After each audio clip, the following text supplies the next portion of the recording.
What's up, guys? This is Joseph with JB's DIY Garage. Got my 58 Biscayne here, LS swapped, and on my alternator bracket install video, as far as the ICT billet, will it mount and will it fit?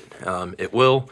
A lot of people were asking about my belt routing, so just wanted to give you kind of what I did there. So I got alternator, so coming from the alternator to the tensioner, over to the power steering.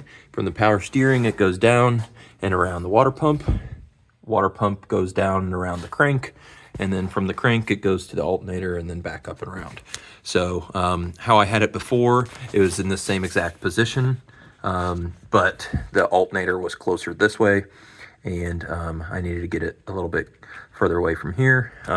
Only clearance issue I have is this, but I mean, I have plenty of clearance there.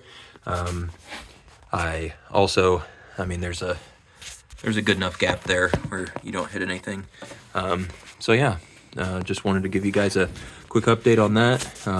My coolant, just in case you're curious about the coolant hose routing, I've got silicone hoses with basically 390s going this way to clear my intake, and then down below I've got another 90 that I kind of bent out a little bit extra, and I think that might also be like a adapter from, I think it's like 1 1/4 to 1 1/2 or something like that, down to the lower radiator. And this is just a cheap radiator.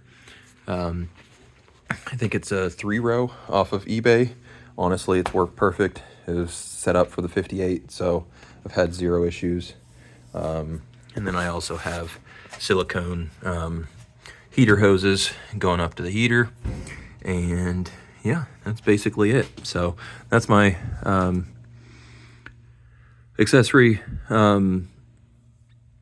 routing, and yeah, that's basically it. So if you guys got any questions or any other comments or anything like that, give me a shout and subscribe, and I'll see you guys on the next one.